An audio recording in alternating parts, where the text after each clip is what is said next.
Hi, Teeny. Can you hear me, Teeny? Give me a thumbs up. Cool.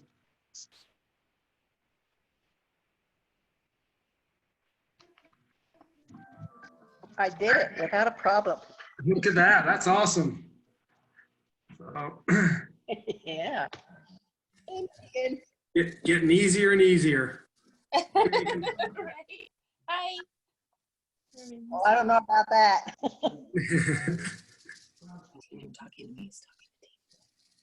Yeah, it gets easy one week, and then the next week you think you got it, and it all falls apart. Yeah. That's technology. Yeah. Hey, Sam. Hi guys. Hi Teeny. Hi What's Pastor going John. on? How's it going? Going good. How about you? Doing good. Yeah. Does that look good, Pastor John, or should I get more light? Yeah, a little more light. If you've got options for more light, that's pretty good. We don't want you to see too much. Yeah. Does that look weird? Like glowing? Or maybe put it like Yeah, down, now it looks like he's got a halo. So right? looks really holy.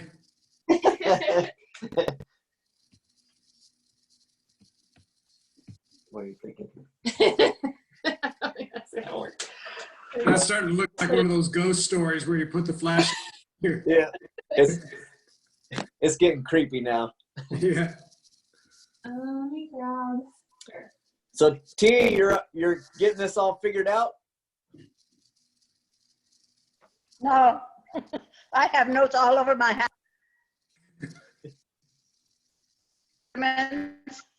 And then when I get to John's sermon, I go to about 3 more. And they're all over the house. Week 11, title Joseph's Reconciliation. We'll be covering chapter 42 through 47. I did ask Simone to send out with the handout just a little pre-homework, a little pre-reading. Hopefully you guys were able to read through a little bit of chapters 42 through 44. Again, now that we're covering such big sections, a lot of chapters, we won't be able to read everything. So it really helps if you're able to pre-read some of that. So let's take a look at our place in the passage. And if you have your notes, page 83, it says, stories of reconciliation dominate the book of Genesis. We have already seen the story of Jacob's reconciliation with Esau. In Genesis 42 through 47, we see Joseph's reconciliation with his brothers and reunion with his father. This story shows the end result of Joseph's experience in the dungeon and the fruit of the ongoing activity of God's grace in Joseph's life. Overall, the journey to Egypt in this section fulfills God's promise to Abraham in Genesis 15, 12 through 16, and sets the stage for the Exodus. The big picture we'll be looking at, Joseph reconciles with his brothers and brings his family down to Egypt. Before we look at the first question tonight, we'll just open, and I think first thing we'll open in chapter 42. But I also want to look back at that that chapter 15, verses 12 through 16, the promise to Abraham. So we'll read that real quick, just so we got that kind of in the background. That says, as the sun was going down, a deep sleep fell on Abram. And behold, dreadful and great darkness fell upon him. Then the Lord said to Abram, know for certain that your offspring will be sojourners in a land that is not theirs, and will be servants there, and they will be afflicted for 400 years. But I will bring judgment on the nation that they serve, and afterward they shall come out with great possessions. As for you, you shall go to your fathers in peace. You shall be buried in a good old age. So again, we have this promise to Abram that was given by God, and it'll be good as we're reading this section tonight, because it is kind of the promise that we'll reflect back on, a promise that they'll be reflecting back on as they will be sojourners finding themselves in the land of Egypt. Let's take a look here, opening in chapter 42 and verses 1 through 3. It says, when Jacob learned that there was grain for sale in Egypt, he said to his sons, why do you look at one another? And he said, behold, I have heard that there is grain for sale in Egypt. Go down and buy grain for us there, that we may live and not die. So 10 of Joseph's brothers went down to buy grain in Egypt. Again, we learn there at the opening of chapter 42 that there was a famine in the land. Got to a point where they were forced to go down to Egypt and able to buy food to provide for their families. On the notes on page 87, let's take a look. There's a section, it's called famine. We'll read that. It says, famine plays a large role in the story of Joseph, just as it did with Abraham and Isaac. In all these contexts, famine provokes migration to a new land, just as it does later for Naomi's husband in Ruth 1:1. And in the days of Elisha, 2 Kings 8:1, famine is later associated with God's judgment, a curse particularly associated with breaking God's covenant. In the new earth, the abundance of Eden will be restored. So just a little side note on famine. Again, it's something that's reoccurring. We see both with Abraham and Isaac, there were different points along their journey that there was a famine and they were forced down to the land of Egypt. And now this is reoccurring once again. This famine is driving Jacob and his sons to Egypt, but we know this is all part of God's plan. Let's take a look and read our first question. It says, famine drives the sons of Israel to Egypt again, just as famine drove Abraham to Egypt and Isaac toward Egypt, though he sojourns in Gerar instead. So famine drives the sons of Israel to Egypt to buy grain. Joseph's dream that his brothers would bow down to him is fulfilled in 42:6.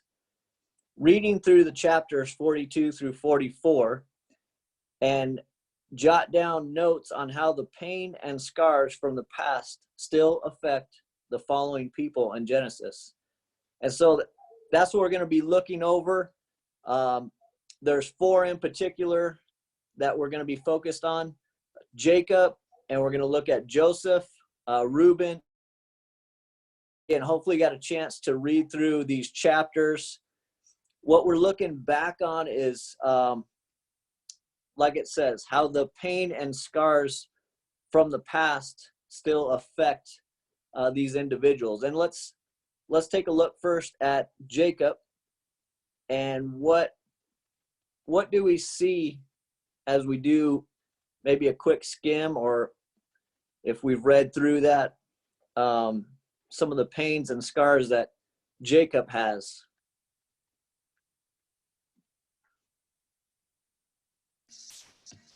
Certainly, he's got the loss of his son, or the perceived loss of his son.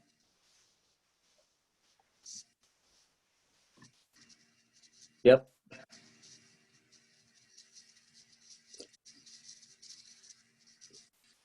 And the fear of losing Joseph's brother as well. Verse 4, 42:4.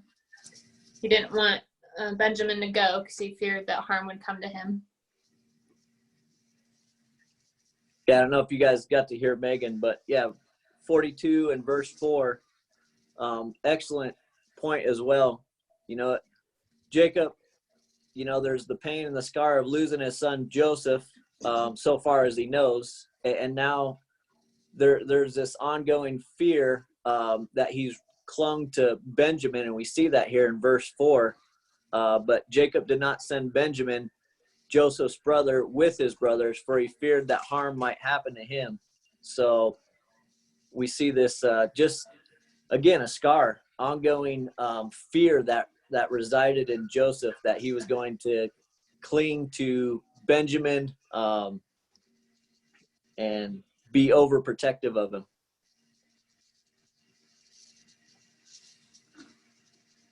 Anything else that we see? There are some verses in chapter 42, verses 35 through 38 could help a little bit.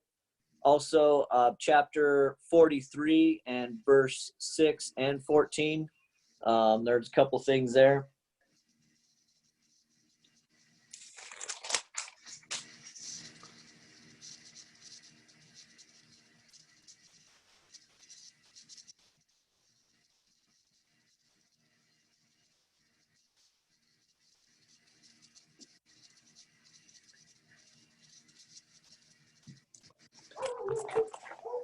Let's read 35 through 38.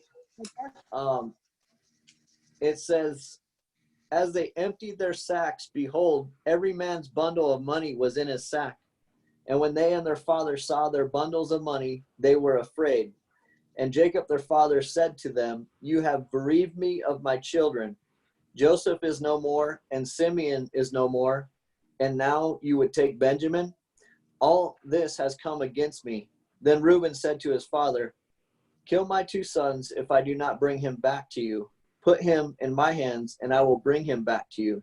But he said, my son shall not go down with you, for his brother is dead, and he is the only one left. If harm should happen to him on the journey that you are to make, you would bring down my gray hairs with sorrow to Sheol.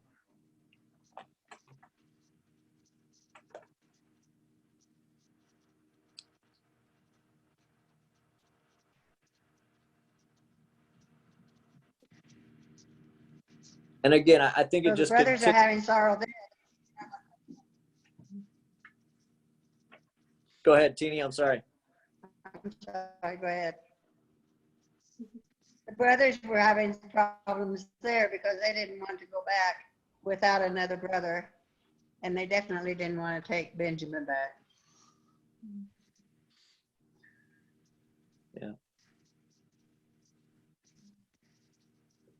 Yeah, and then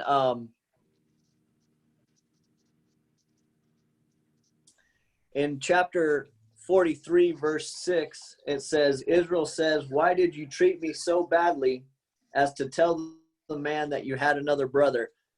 Again, I think, and we even see that in 42, in verse 36, Jacob says, "All this has come against me."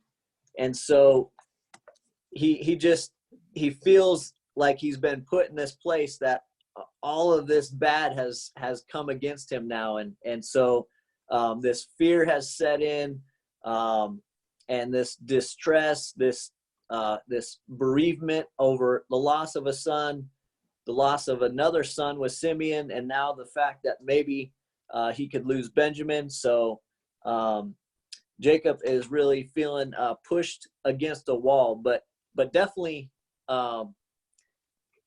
again, I think needs God to help him with this situation here. I think it's interesting, though, that he's still playing favorites. He still has Rachel's son. I mean, he still has, what, 11 sons? And he's disappointed. Obviously, he's very sad that he lost his first son, but he's still playing favorites, and he won't send Benjamin down. But it's okay to send the other sons down there, even though Joseph had told him that I won't see you unless I don't want to see your face unless you bring your brother. Well, it's okay to send them down there. They might end up getting killed or thrown in jail, but I mean, at least Benjamin will still be here. Yeah. And you, like Scott, you bring up a good point, and you wonder, after all of these years, you think, well, maybe that's changed. Maybe Jacob now has begun to love each of his children, but it still seems after all these years there's not. I think Jacob has shown all through those years his favoritism to Benjamin. Kind of indicates it's been shown all along. Yeah. I'm just amazed that the brothers haven't taken. Sorry, Tina, cut you off. I'm amazed that the brothers haven't taken revenge over all of these years. Yes. Yep, true. Another question that I've just kind of brought up as I was reading through this, why do you think that Jacob accepts Judah's offer to take Benjamin, but he doesn't accept Reuben's offer?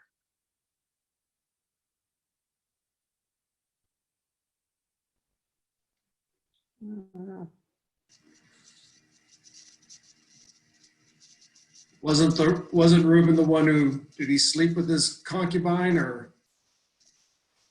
Yes, he did. That Reuben? That was Reuben. Yeah.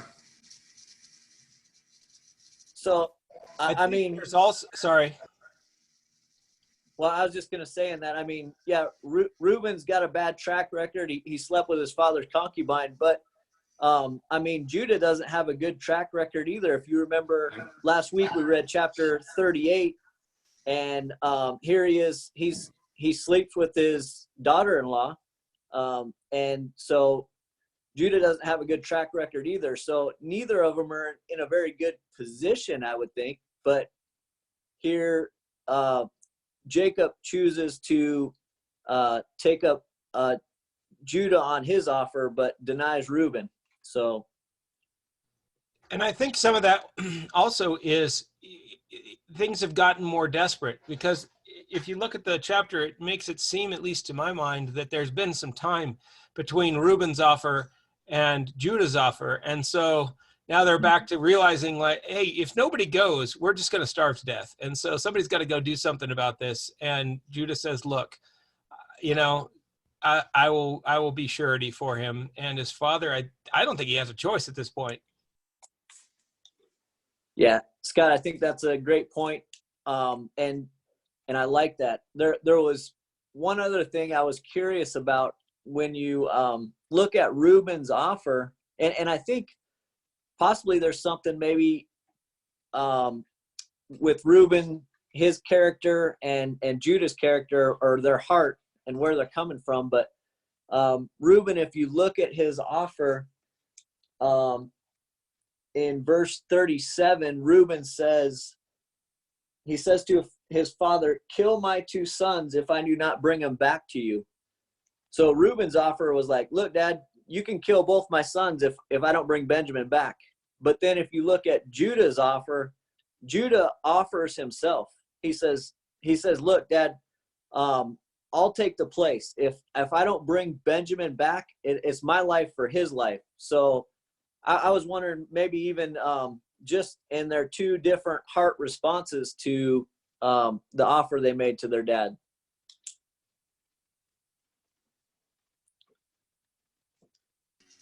Yeah, I like that.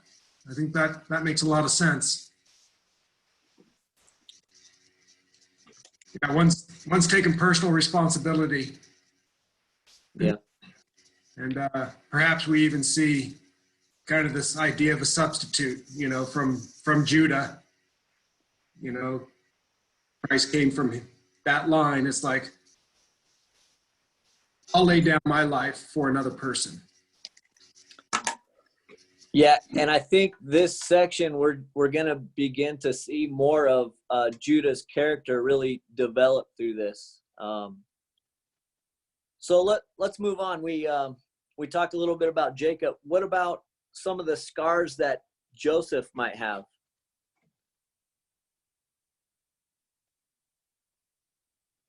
And how do we see that present itself in these chapters specifically? I mean, we know he's got scars, obviously, if we look back and see all that he's been through, but how does it present itself in these chapters that we're reading?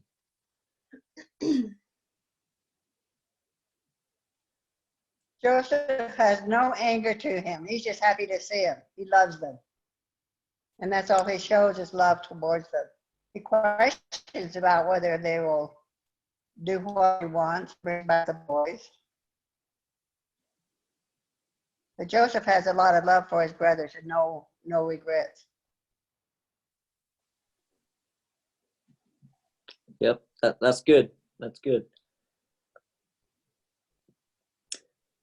And possible other considerations in chapter 42, verses 15 through 20, and then also chapter 43, verses 30 and 31. Just some verses maybe to consider for Joseph. And let's just read 42, 15 through 20 together here. Scott, would you read those verses?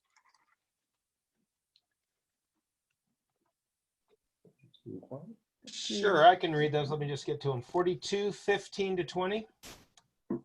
Yep, 15 to 20. Okay. By this you will be tested. By the life of Pharaoh, you shall not go from this place unless your youngest brother comes here. Send one of you that he may get your brother while you remain confined, that your words may be tested, whether there is truth in you. But if not, by the life of Pharaoh, surely you are spies. And so he put them all together in prison for 3 days. Now Joseph said to them on the 3rd day, do this and live, for I fear God. If you are an honest man, let one of your brothers be confined in your prison. But as for the rest of you, go and carry grain for the famine to your households. And bring your youngest brother to me, and so your words may be verified, and you will not die. And they did so.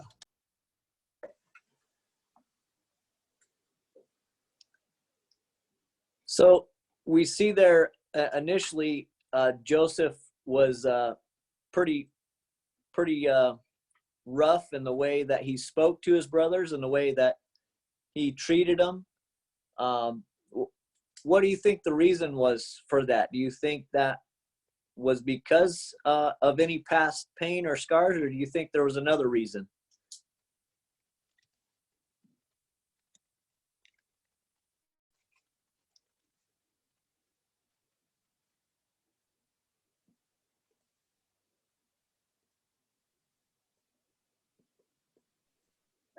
He didn't want to reveal himself to his brothers.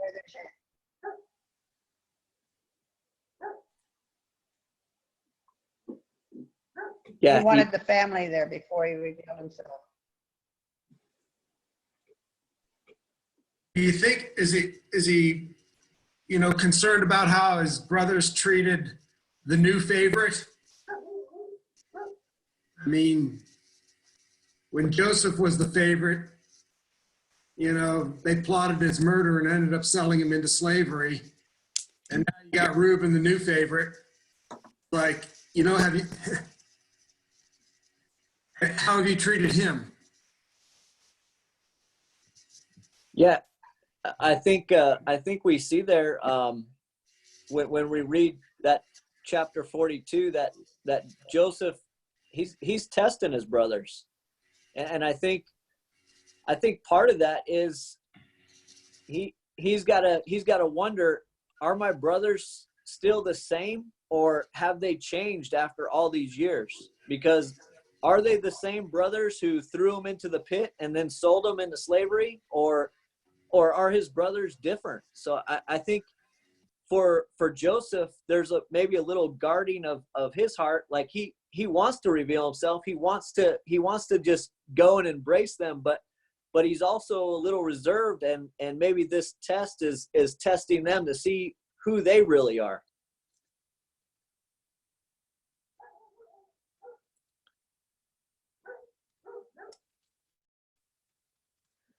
Well, let's talk about Reuben. What about Reuben? What do we see here? What kind of pain and scars possibly do we see in Reuben? And we don't pick up a lot, but in chapter 42, we do see verses 21 and 22. They give us a little bit of insight with Reuben.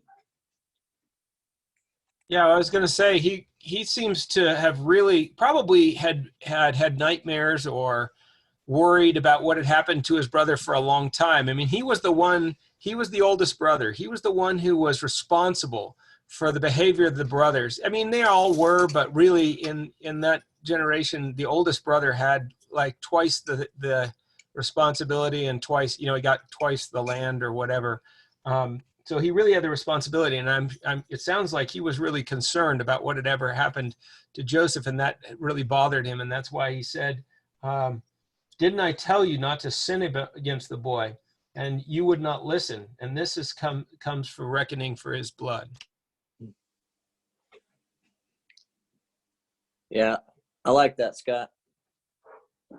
Yeah, you wonder what the brothers went through. As I was reading a little bit in the commentary, and it talked about all these years that Joseph was in slavery, and then he was in prison, but who else possibly was in slavery and in prison to guilt and to shame and to the nightmares and all of that goes with hiding a sin.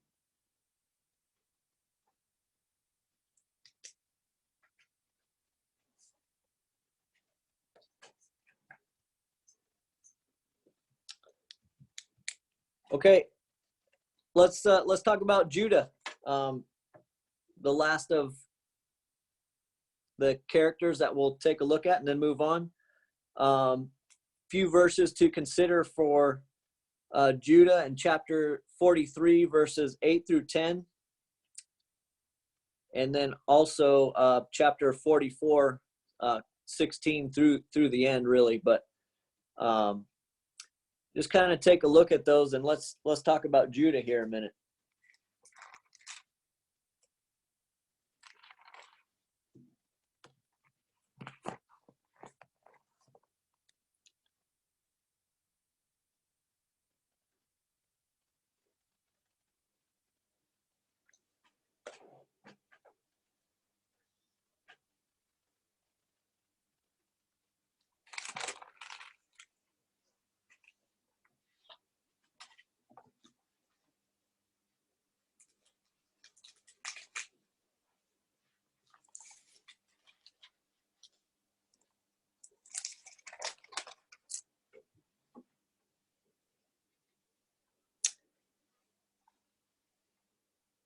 What do we see there with Judah? What?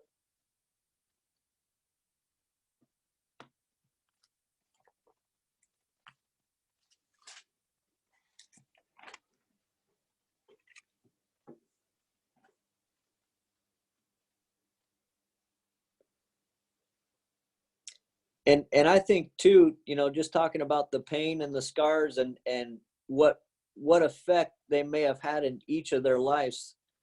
I think that Judah really begins to stand out in these chapters, and some of the pain and the scars from the past are, I believe the Lord is using to begin to shape Judah's character, begin to shape who God has him to be.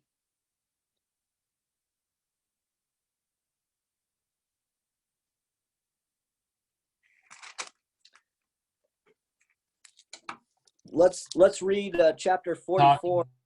Go ahead, Scott.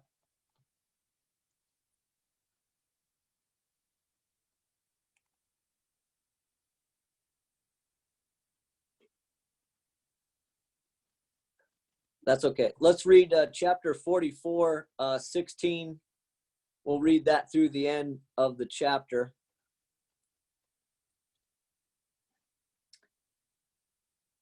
And Pastor John, you want to read verses 16 through 23?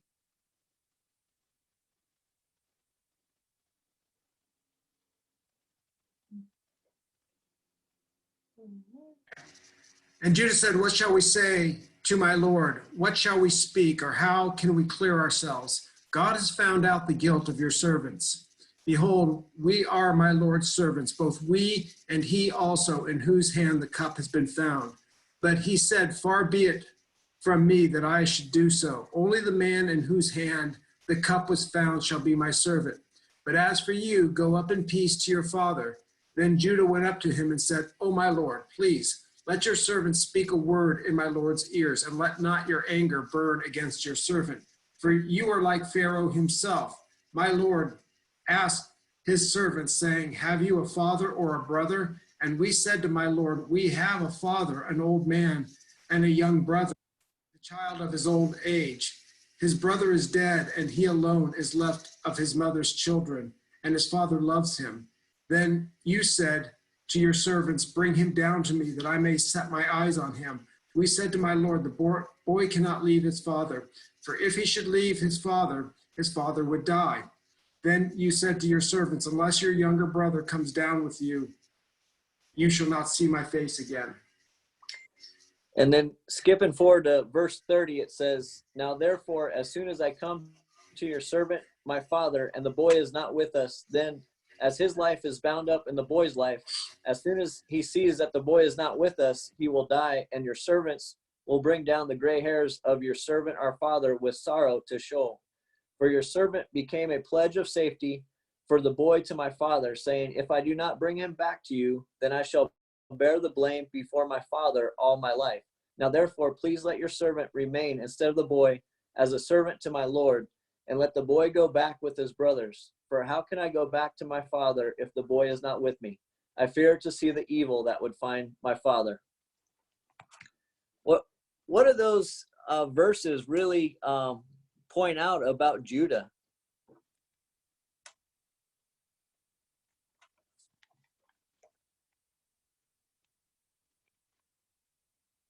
He has real love for his father, and he wants his father to be happy, and is concerned about his father dying if the boy did not come back.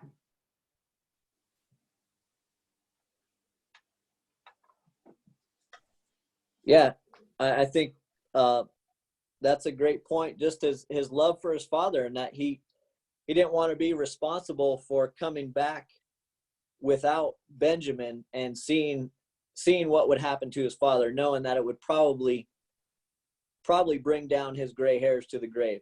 But I think there's a couple other things there we see with Judah. Again, we see that he was in verse 32. He says, "For your servant became a pledge of safety for the boy." And again, we discussed that just moments ago, but that he put himself in place of Benjamin, my life for his life, But then also in verse 16, Judah says, "What shall we say to my Lord? What shall we speak? Or how can we clear ourselves? God has found out the guilt of your servants. Behold, we are my Lord's servants, both we and he also, in whose hand the cup has been found." But I think there Judah just revealing just his heart in this confession. God has found out our guilt, and there's nothing hidden now. Judah is I think just expressing it's all out on the table, and I think Judah has really been brought to a place of seeing his part in the sin, seeing his sin, and identifying with it and making confession of it. So I think God is really doing a work in Judah.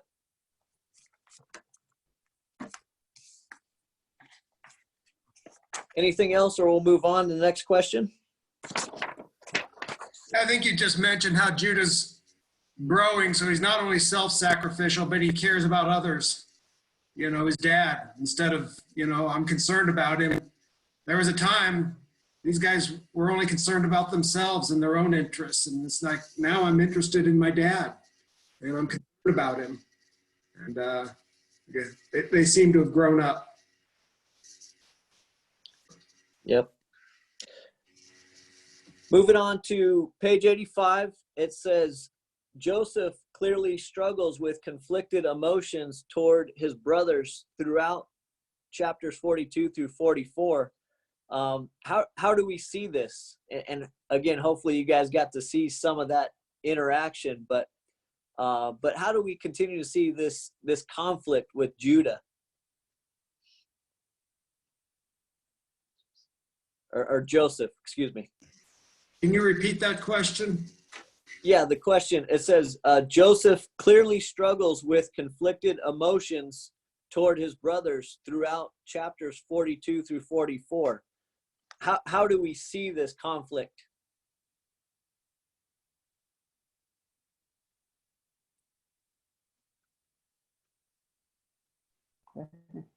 I think Joseph wants him to sweat a little bit, quite a bit.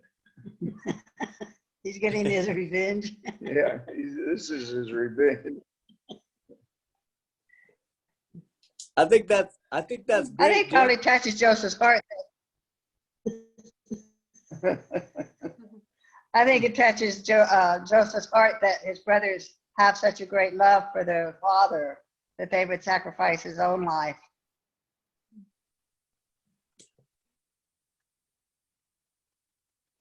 Yeah, and I think just going back to what Jim said, I think Joseph initially kind of comes at him a little bit tough, maybe wanting to see them sweat a little bit, but at the same time we see him often having to turn away from them and cry or weep, or he has to turn away because he knows he's going to break down, or even if you look at when he sends them back away, he puts like extra goodies in their bag.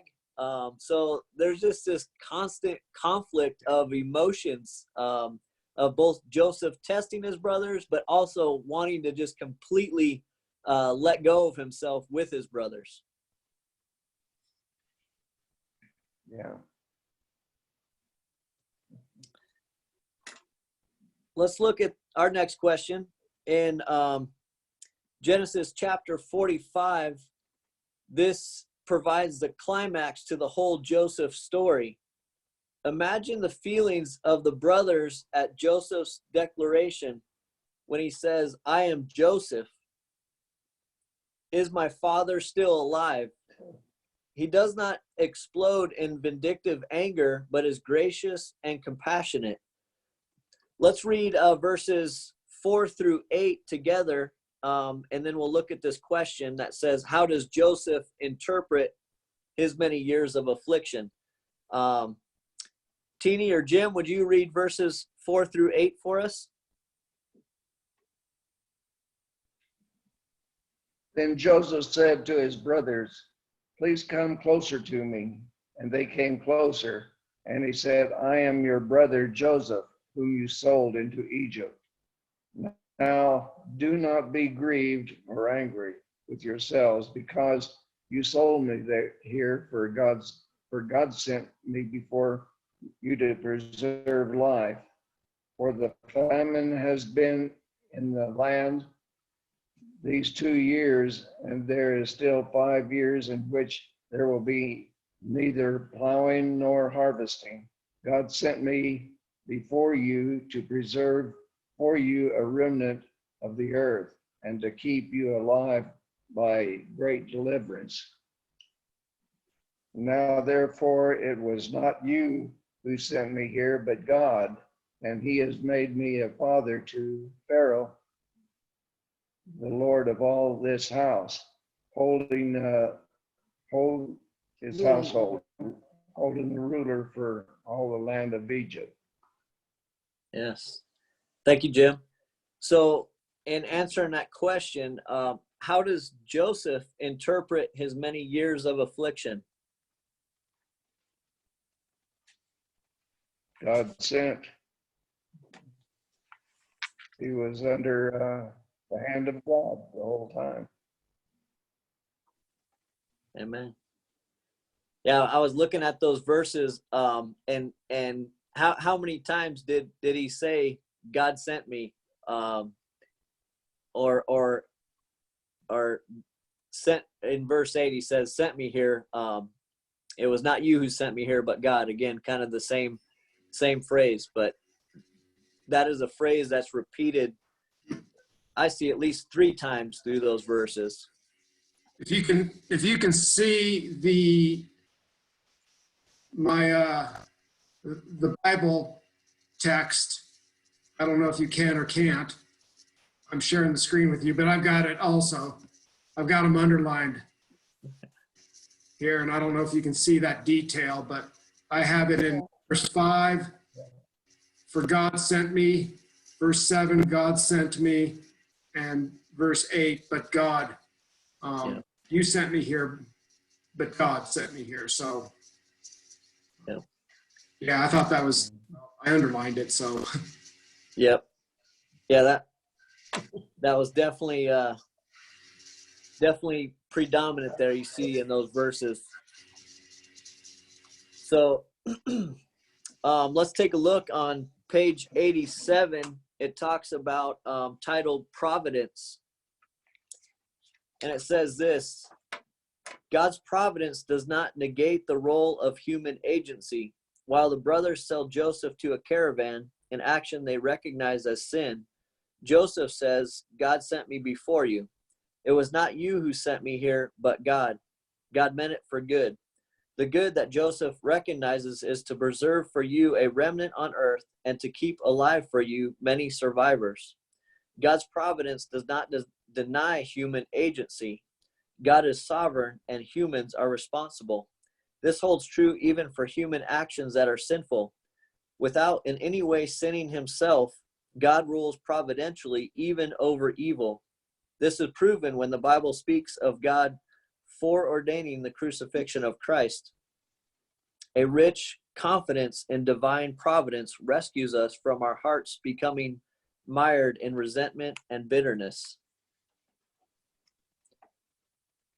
And I think that's so true. And we see that with Joseph. We see that in just his interaction with his brothers, that we don't see any resentment or bitterness. And this could only be because Joseph continued to trust in God's providence, that God was in control and that God was working out a plan even in the midst of sometimes really bad circumstances.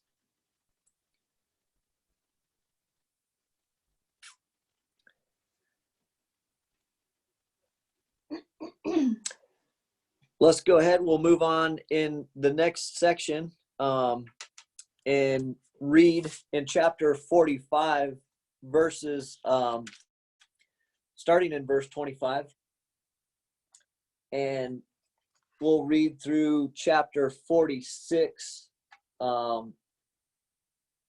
And Simone, would you read for us verse 25 and into chapter 46 through verse 7? Yes, so chapters 45, starting at 46, you said? Verse 25. Okay. So they went up out of Egypt and came to the land of Canaan to find their father Jacob. And they told him, Joseph is still alive, and he is ruler over all the land of Egypt. And his heart became numb, and he did not believe them.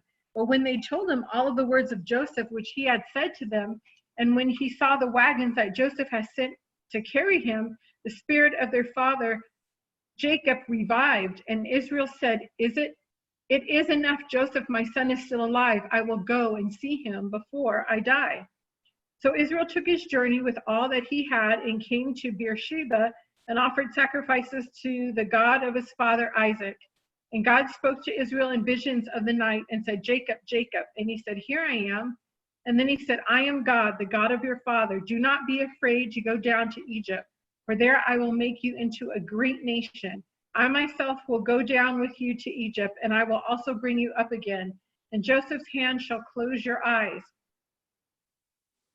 Then Jacob set out for Beersheba. The sons of Israel carried Jacob, their father, the little ones, and their wives in the wagons that Pharaoh had sent to carry him. They also took their livestock, their goods, which they had gained in the land of Canaan, and came into Egypt.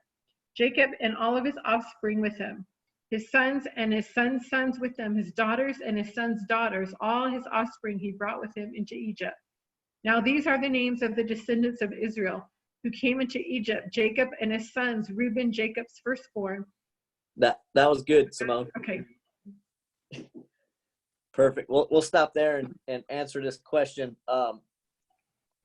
So in reading that, it says, we read the moving account of the restoration of Joseph to his father Jacob, who thought that his son was dead. Once Jacob hears the news that Joseph is alive and sees the wagons that Joseph has sent, his spirit revives. The narrator begins to call him Israel consistently from this point forward. What characteristics of Israel, the overcomer, do you see in this section? And how is God's blessing seen in his life?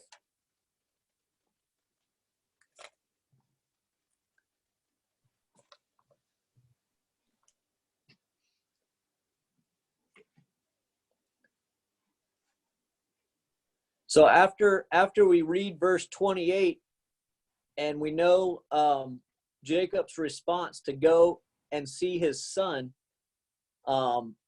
before he goes to see Joseph, what does he do before he goes to Egypt? And we read that in those beginning verses in chapter 46. And what does that tell us about Jacob's character? He still favors his youngest son, or Joseph. Wants to see him before he dies. Yep.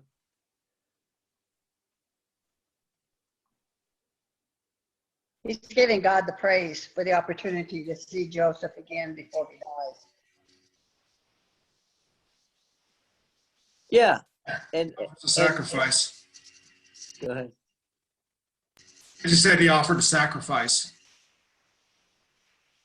Yeah, and significant. I mean, look at the place that he stops at, Beersheba, and what significance does this place have for Jacob?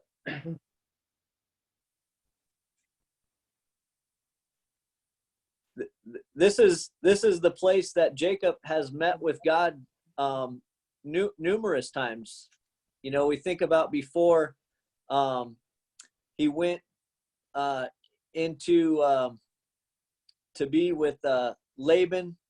We know that there was that vision there, and his vow that he would, if God would bring him out of this place, he would come and meet with them. So this was a meeting place here in Beersheba that Jacob had set apart, or that was set apart for him to meet with God. So here he is again, before he goes to see Joseph. He makes it a point to come back to this meeting place with God to offer sacrifices.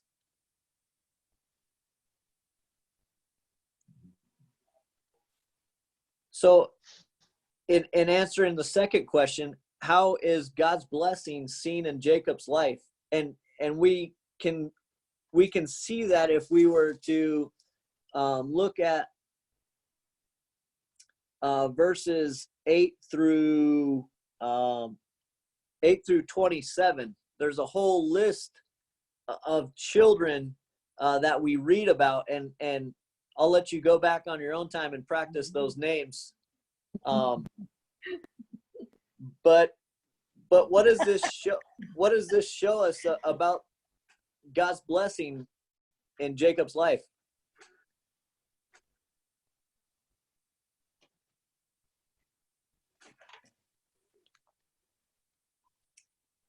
I think about the Showing us he had a plan all along.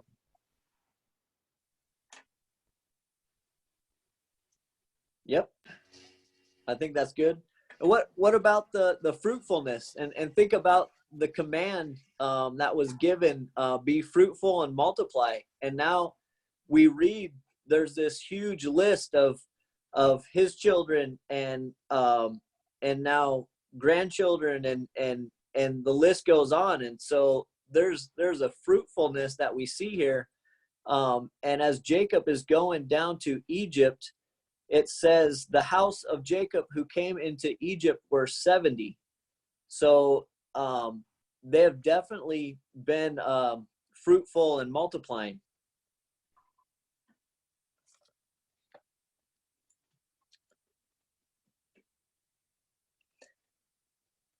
Moving on, let's look at the next question in chapter 47, verses 1 through 12. Scott, would you read those verses for us?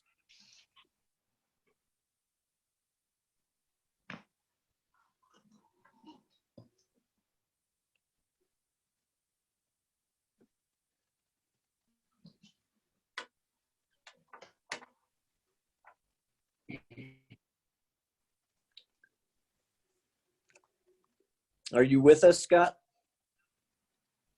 I don't see them anymore. I don't either. Okay. I don't think so. Then Pastor John, would you read those verses for us, 1 through 12? Sure. So Joseph went in and told Pharaoh, my father and my brothers, with their flocks and herds and all that they possess, have come from the land of Canaan. They are now in the land of Goshen. And from among his brothers, he took 5 men and presented them to Pharaoh. Pharaoh said to his brothers, what is your occupation? And they said to Pharaoh, your servants are shepherds, as our fathers were. They said to Pharaoh, we have come to sojourn in the land, for there is no pasture for your servants' flocks, for the famine is severe in the land of Canaan. And now, please, let your servants dwell in the land of Goshen. Then Pharaoh said to Joseph, your father and your brothers have come to you. The land of Egypt is before you. Settle your father and your brothers in the best of the land. Let them settle in the land of Goshen. And if you know any able men among them, put them in charge of my livestock. Then Joseph brought in Jacob his father and stood him before Pharaoh. And Jacob blessed Pharaoh. And Pharaoh said to Jacob, how many are the days of the years of your life? And Jacob said to Pharaoh, the days of the years of my sojourning are 130 years. Few and evil have been the days of the years of my life, and they have not attained to the days of the years of the life of my fathers in the days of their sojourning. And Jacob blessed Pharaoh and went out from the presence of Pharaoh. Then Joseph settled his father and his brothers and gave them a possession in the land of Egypt, in the best of the land, in the land of Ramses, as Pharaoh had commanded. And Joseph provided his father, his brothers, and all of his father's household with food, according to the number of their dependents. Good. As Jacob's family settles in Goshen as shepherds in that land, God had earlier promised Abraham, in you all the families of the earth shall be blessed. How does Jacob advance this prophecy as he appears before Pharaoh? And if we consider just looking on the screen here, even what Pastor John you have underlined will help us answer that question.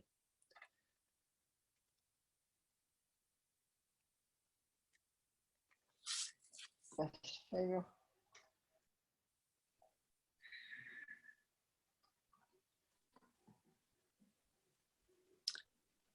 All right, I'll say it. Jacob blessed Pharaoh, which just seems so opposite. Yeah. Pharaoh's the ruler. He's the greater blesses the lesser, not the opposite. So, And yet twice we see that that's brought up, that Right. Jacob blesses Pharaoh. right. So it's like God is showing Jacob's the guy through whom all the blessing's going to come. Yep. And that's the continued promise that we see. That blessing has flowed now through Abraham. It's continued through Isaac, and now continues through Jacob.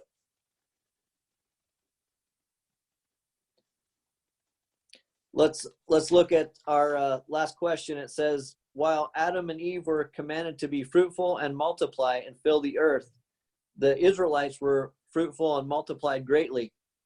But in Egypt, rather than in the promised land of Canaan, in light of God's promise to bless all the families on the earth in Abraham's offspring, how should we put together Israel's multiplying in Egypt with God's desire to bring blessing to all the nations?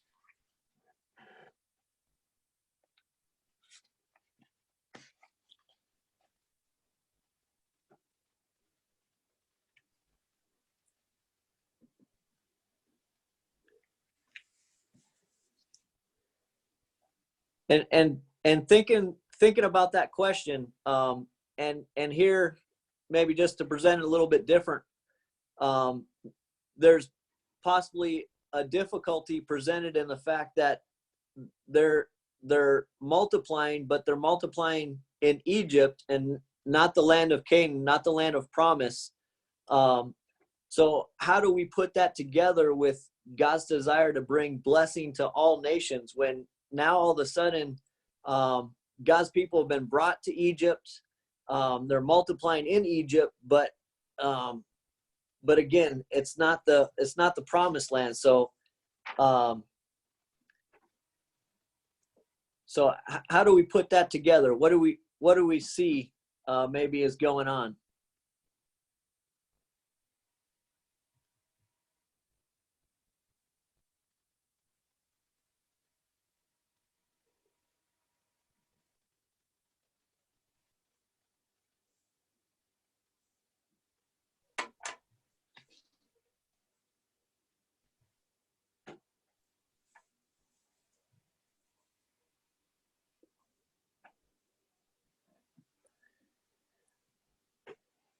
And just as I considered this question, and again, and I think we've been talking about this all the way through, you know, that God has a plan, and God is working out his plan, and even though there are times when we don't see that, God is still at work, and I think here we see Jacob and his family of 70 coming down to Egypt. But we also need to remember the promise that we started off tonight, that we read, that God had given to Abraham, that promise to him that they would sojourn in this land. And it talked about a darkness and a heaviness or whatever the description, but it also says that he would bring them out.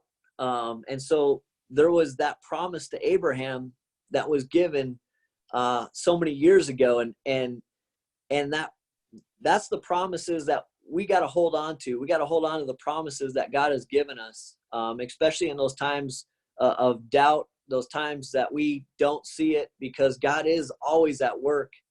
And I think as we look at Egypt, and there was this great multiplication of the people of Israel, I mean, they were just growing in number.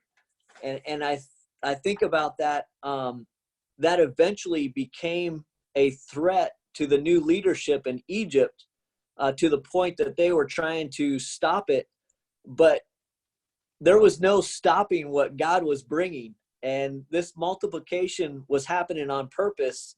And I think about it, there's no containing God, and there's no containing God's work. And so this multiplication was going to continue to happen, and it was going to bust all the seams, because Egypt wasn't going to contain God's people. God's people were meant to be a blessing to all nations. And so once again here, 400 years later, as God delivered them from Egypt, God delivered them because he had a plan all along for his people, and who his name dwelt, to be a blessing to all nations. And so I see that in the original promise there to Abraham. And I see that as this question says, how is this all put together? It's exciting that we're able to look back at it, but I think about even our current situation, and sometimes, things may seem heavy and circumstances may seem big, but we need to remember God's promises to us, and rely on those promises and trust in those promises, because God is working out his bigger plan.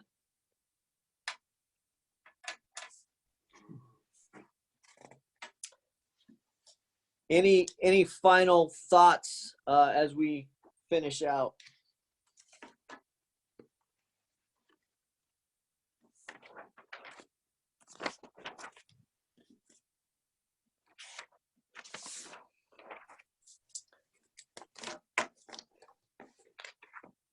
And any prayer requests as well. We can share some prayer requests now too.